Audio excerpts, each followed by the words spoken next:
Item ಯಾವುದೇ ಇರಲಿ try ಮಾಡಿ ಆಚಿ ಚಿಕನ್ ಮಸಾಲಾ. ಚಿಕ್ಕೋಡಿಯಲ್ಲಿರುವ ರಿಲಯನ್ಸ್ ಸ್ಮಾರ್ಟ್ ಬಜಾರ್ನಲ್ಲಿ ಗ್ರಾಹಕರ ಆರೋಗ್ಯಕ್ಕೆ ಅಪಾಯ ಉಂಟು ಮಾಡುವ ಗಂಭೀರ ನಿರ್ಲಕ್ಷ್ಯ ಪ್ರಕರಣ ಬೆಳಕಿಗೆ ಬಂದಿದೆ.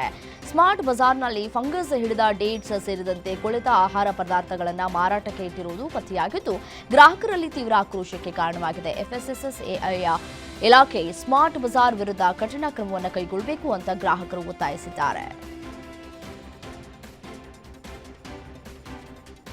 ಆನ್ಲೈನ್ ಗೇಮಿಂಗ್ ವಂಚನೆ ಪ್ರಕರಣದ ಸಂಬಂಧ WinZO private limited company America, ಸಿಂಗಾಪುರದಲ್ಲಿ ನಿರ್ವಹಿಸ್ತಾ ಇದ್ದ ವಿದೇಶಿ ಬ್ಯಾಂಕ್ ಖಾತೆಗಳಲ್ಲಿ ಠೇವಣಿ ಇರಿಸಿದ್ದ 590 ಕೋಟಿ ರೂಪಾಯಿ ಮೌಲ್ಯದ ಚರಾಸ್ತಿಗಳನ್ನು ಇಡಿ ತಾತ್ಕಾಲಿಕವಾಗಿ ಮುಟ್ಟುಗೋಲು ಹಾಕಿಕೊಂಡಿದೆ.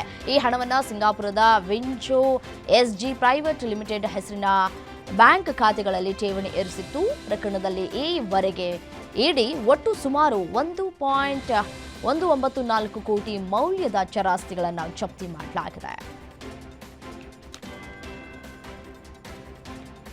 ಮಕ್ಕಳು ಮನೆಯ ಅಂಗಳದಲ್ಲಿ ಆಟವಾಡ್ತಾ ಇದ್ದ ವೇಳೆ ಸ್ಫೋಟಕ ವಸ್ತು ಸ್ಫೋಟಗೊಂಡು ಬಾಲಕನೊಬ್ಬ ಗಾಯಗೊಂಡ ಘಟನೆ ದಕ್ಷಿಣ ಕನ್ನಡ ಜಿಲ್ಲೆ ಬೆಳ್ತಂಗಡಿ ತಾಲೂಕಿನ ಬಂದಾರು ಗ್ರಾಮದಲ್ಲಿ ನಡೆದಿದೆ. ಮುಕುಂದ ಮತ್ತು ಜಯಶ್ರೀ ದಂಪತಿಯ ಪುತ್ರ ಅಭೀಶ್ಗೆ ಅವಘಡದಲ್ಲಿ ಸಣ್ಣಪುಟ್ಟ ಗಾಯಗಳೊಂದಿಗೆ ಪಾರಾಗಿದ್ದಾನೆ. ಗಾಯಗೊಂಡ ಬಾಲಕನನ್ನ ಬೆಳ್ತಂಗಡಿ ಸರ್ಕಾರಿ ಆಸ್ಪತ್ರೆಗೆ ದಾಖಲಿಸಿ ಚಿಕಿತ್ಸೆ ನೀಡಲಾಗ್ತಾ ಇದೆ. ಧರ್ಮಸ್ಥಳ ಪೊಲೀಸ್ ಠಾಣೆಯಲ್ಲಿ ಪ್ರಕರಣ ದಾಖಲಾಗಿದೆ. ಚಿಕ್ಕಮಗಳೂರು ತಾಲೂಕಿನ ಈ ಗ್ರಾಮಕ್ಕೆ ನರಹಂತಕ ಕಾಡಾನೆಯನ್ನ ಸೆರೆ ಹಿಡಿಯುವುದಕ್ಕೆ ಬಂದಿದ್ದಂತಹ ಸಾಕಾನೆ ಜೂನಿಯರ್ ಅರ್ಜುನ ಭಯದಿಂದ ಕಾಡು ಸೇರಿದ ಘಟನೆ ನಡೆದಿದೆ. ಮದುವೇರಿದ ಕಾಡಾನೆ ಜೊತೆ ಕಾದಾಟದಲ್ಲಿ ಜೂನಿಯರ್ ಅರ್ಜುನ ಹೆದರಿ ಕಾಡು ಸೇರಿದ್ದ. ಸುಮಾರು 1 ಗಂಟೆಗಳ ಕಾಲ ಸಾಕಾನೆ ಹುಡುಕುತ್ತಾ ಅರಣ್ಯ ಇಲಾಖೆ ಅಧಿಕಾರಿಗಳು ಹೈರಾಣರಾಗಿದ್ದರು. ಬಳಿಕ ಕಾಡಲ್ಲಿ ಸಾಕಾನೆ ಪತ್ತೆಯಾಗಿದೆ.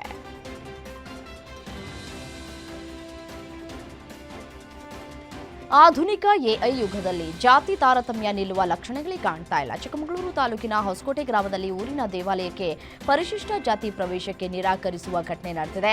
ಹಲವು ವರ್ಷಗಳಿಂದ ದೇಗುಲ ಪ್ರವೇಶವಿಲ್ಲದೆ ನೊಂದಿದ್ರು. ಈ ವಿಚಾರ ಗಮನಕ್ಕೆ ಬರ್ತಾ ಇದ್ದಂತೆ ಎಂಟ್ರಿ ಕೊಟ್ಟ ಜಿಲ್ಲಾಧಿಕಾರಿ ಗ್ರಾಮಸ್ಥರಿಗೆ ತಿಳಿ ಹೇಳಿ ದೇಗುಲ ಪ್ರವೇಶವನ್ನು ಕಲ್ಪಿಸಿದ್ದಾರೆ.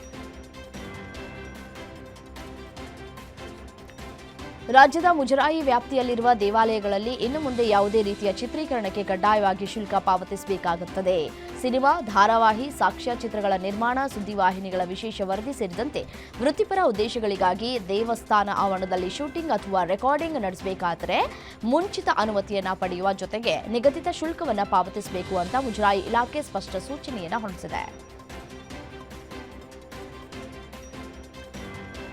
ದೇಶದಲ್ಲಿ ನಡೀತಾ ಇರುವ ಎಐ ಇಂಪ್ಯಾಕ್ಟ್ ಶೃಂಗಸಭೆಯಲ್ಲಿ ಮೈಕ್ರೋಸಾಫ್ಟ್ ಮಹತ್ವದ ಘೋಷಣೆ ಮಾಡಿದೆ. 2030ರ ವೇಳೆಗೆ ಎಐ ಸಂಬಂಧಿತ ಮೂಲ ಸೌಕರ್ಯಗಳ ಮತ್ತು ಕೌಶಲ್ಯ ಅಭಿವೃದ್ಧಿಗಾಗಿ ಸುಮಾರು $50 ಕೋಟಿ ಹೂಡಿಕೆ ಮಾಡುವುದಾಗಿ ಕಂಪನಿ ಹೇಳಿದೆ. ಈ ಕುರಿತು ಮೈಕ್ರೋಸಾಫ್ಟ್ ಅಧ್ಯಕ್ಷ ಬ್ರಾಡ್ ಸ್ಮಿತ್ ದೊಡ್ಡ ದೇಶಗಳು ಮತ್ತು ದೊಡ್ಡ ಕಂಪನಿಗಳು ಮಾತ್ರವಲ್ಲದೆ ಸಾಮಾನ್ಯ ಜನರನ್ನು ಎಐ ತಲುಪಬೇಕು ಅಂತ ಕಂಪನಿ ಬಯಸುತ್ತದೆ ಅಂತ ತಿಳಿಸಿದರು. ನವದೆಹಲಿಯ ಭಾರತ ಮಂಟಪ ಅಕ್ಷರಶಃ ರಣರಂಗವಾಗಿತ್ತು. ಕಳೆದ 4 ದಿನಗಳಿಂದ ಶಾಂತವಾಗಿ ನಡೀತಾ ಇದ್ದ ಇಂಡಿಯಾ ಎಐ ಇಂಪ್ಯಾಕ್ಟ್ ಶೃಂಗಸಭೆಗೆ ನುಗ್ಗಿದ ಯುವ ಕಾಂಗ್ರೆಸ್ ಕಾರ್ಯಕರ್ತರು ತಾವು ತೊಟ್ಟಿದ್ದ ಅಂಗಿ ಬಿಚ್ಚಿ ಅಬ್ಬರಿಸಿ ಬೊಬ್ಬಿರಿದ್ರು. ಅಮೆರಿಕ ಜೊತೆಗಿನ ಭಾರತದ ವ್ಯಾಪಾರ ಒಪ್ಪಂದವನ್ನು ಖಂಡಿಸಿದ್ರು. ಮೋದಿ, ಟ್ರಂಪ್ ಇರೋ ಟೀ ಶರ್ಟ್ಗಳನ್ನು ಕೈಯಲ್ಲಿ ಹಿಡ್ಕೊಂಡು ಧಿಕ್ಕಾರವನ್ನ ಕೂಗಿ ತಮ್ಮ ಆಕ್ರೋಶವನ್ನು ವ್ಯಕ್ತಪಡಿಸಿದ್ರು. ಬೆಂಗಳೂರು ಮೂಲದ robotics smart app General Autonomy ಅಭಿವೃದ್ಧಿಪಡಿಸಿರುವ ಭಾರತದ ಮೊದಲ ಸ್ವದೇಶಿ ನಿರ್ಮಿತ ರೋಬೋಟಿಕ್ ನಾಯಿ ಪರಮ ಸುದ್ದಿಯಲ್ಲಿದೆ. ದೆಹಲಿಯಲ್ಲಿ ನಡೆದ ಇಂಡಿಯಾ ಎಐ ಇಂಪ್ಯಾಕ್ಟ್ ಎಕ್ಸ್ಪೋ 2026ರಲ್ಲಿ ಇದನ್ನು ಅನಾವರಣಗೊಳಿಸಲಾಗಿದೆ.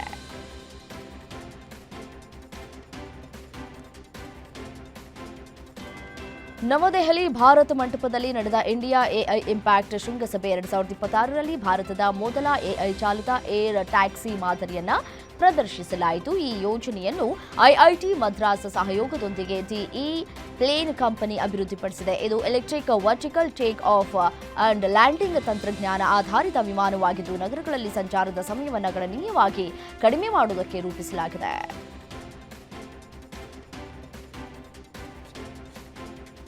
ಕಾಂಗ್ರೆಸ್ ದೇಶದ ಗಡಿಗಳನ್ನ ತೆರೆದಿಟ್ಟಿದೆ, ಅಸ್ಸಾಂನಲ್ಲಿ ಒಳ ನುಸುಳುವಿಕೆಗೆ ಕಾರಣವಾಗಿದೆ ಅಂತ ಕೇಂದ್ರ ಗೃಹ ಸಚಿವ ಅಮಿತ್ ಶಾ ಆರೋಪಿಸಿದ್ದಾರೆ. ಅಸ್ಸಾಂ ಮುಖ್ಯಮಂತ್ರಿ ಹಿಮಂತ ಬಿಸ್ವಾ ಶರ್ಮಾ ನೇತೃತ್ವದ ಬಿಜೆಪಿ ಸರ್ಕಾರವು ಈ ಸಮಸ್ಯೆಯನ್ನು ಪರಿಣಾಮಕಾರಿಯಾಗಿ ನಿಭಾಯಿಸಿದೆ ಅಂತ ಪ್ರತಿಪಾದಿಸಿದ್ದಾರೆ. ಅಸ್ಸಾಂನಲ್ಲಿ ಮಾತನಾಡಿದ ಅವರು, ರಾಜ್ಯದಲ್ಲಿ ಕಾಂಗ್ರೆಸ್ ತನ್ನ ಆಡಳಿತದ ಅವಧಿಯಲ್ಲಿ ಯಾವುದೇ ಅಭಿವೃದ್ಧಿ ಕಾರ್ಯಕ್ರಮವನ್ನ ಮಾಡಿಲ್ಲ ಅಂತ ಹರಿಹಾಯ್ದಿದ್ದಾರೆ.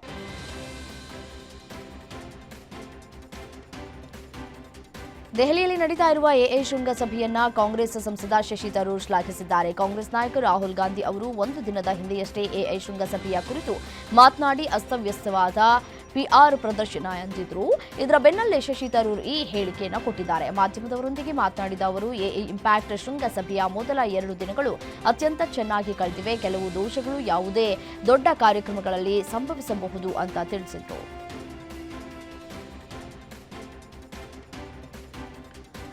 ದೆಹಲಿಯ ಭಾರತ್ ಮಂಟಪದಲ್ಲಿ ನಡೆದ ಇಂಡಿಯಾ ಎಐ ಇಂಪ್ಯಾಕ್ಟ್ ಸಮ್ಮಿಟ್ ವೇಳೆ ಯುವ ಕಾಂಗ್ರೆಸ್ ಕಾರ್ಯಕರ್ತರು ನಡೆಸಿದ ಶರ್ಟ್ಲೆಸ್ ಪ್ರತಿಭಟನೆಯನ್ನ ಉತ್ತರ ಪ್ರದೇಶದ ಮುಖ್ಯಮಂತ್ರಿ ಯೋಗಿ ಆದಿತ್ಯನಾಥ್ ಖಂಡಿಸಿದ್ದಾರೆ. ಭಾರತ್ ಮಂಟಪದಲ್ಲಿ ಕಾಂಗ್ರೆಸ್ ಕಾರ್ಯಕರ್ತರು ಅವ್ಯವಸ್ಥೆ ಸೃಷ್ಟಿಸಿದ್ದು ಇದೊಂದು ನಾಚಿಕೆಗೇಡಿನ ಘಟನೆ. ದೇಶದ ಪ್ರತಿಷ್ಠೆಯನ್ನ ಹಾಳು ಮಾಡಬೇಕು ಅಂತ ಅವರು ಹೇಗೆ ಮಾಡಿದ್ದಾರೆ ಅಂತ ಆರೋಪಿಸಿದ್ದಾರೆ.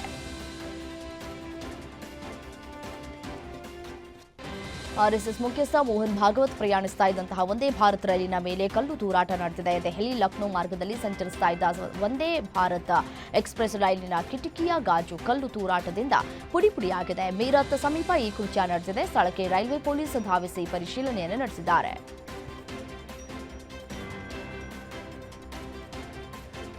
ಹೆದ್ದಾರಿ ಪ್ರಾಧಿಕಾರ ಎನ್ಎಚ್ಎಐ ಏಪ್ರಿಲ್ 1ರಿಂದ ಹೆದ್ದಾರಿ ಟೋಲ್ ಪ್ಲಾಜಾಗಳಲ್ಲಿ ನಗದು ಪಾವತಿಯನ್ನು ಸ್ಥಗಿತಗೊಳಿಸುವುದಕ್ಕೆ ಯೋಚಿಸ್ತಾ ಇದ್ದು, ಪ್ರಯಾಣಿಕರು ಟೋಲ್ ಪಾವತಿಗಳಿಗೆ ಫಾಸ್ಟ್ಯಾಗ್ ಅಥವಾ ಯುಪಿಐನಂತಹ ಡಿಜಿಟಲ್ ವಿಧಾನಗಳನ್ನು ಮಾತ್ರ ಬಳಸಬೇಕಾಗುತ್ತದೆ. ಅನುಷ್ಠಾನದ ನಂತರ ರಾಷ್ಟ್ರೀಯ ಹೆದ್ದಾರಿ ಶುಲ್ಕ ಪ್ಲಾಜಾಗಳಲ್ಲಿನ ಎಲ್ಲಾ ಟೋಲ್ ಪಾವತಿಗಳನ್ನು ಫಾಸ್ಟ್ಯಾಗ್ ಅಥವಾ ಯುಪಿಐ ಬಳಸಿಕೊಂಡು ಡಿಜಿಟಲ್ ವಿಧಾನಗಳ ಮೂಲಕ ಪ್ರತ್ಯೇಕವಾಗಿ ಪ್ರಕ್ರಿಯೆಗೊಳಿಸಲಾಗುತ್ತದೆ ಅಂತ ಭಾರತೀಯ ರಾಷ್ಟ್ರೀಯ ಹೆದ್ದಾರಿ ಪ್ರಾಧಿಕಾರ ತಿಳಿಸಿದೆ.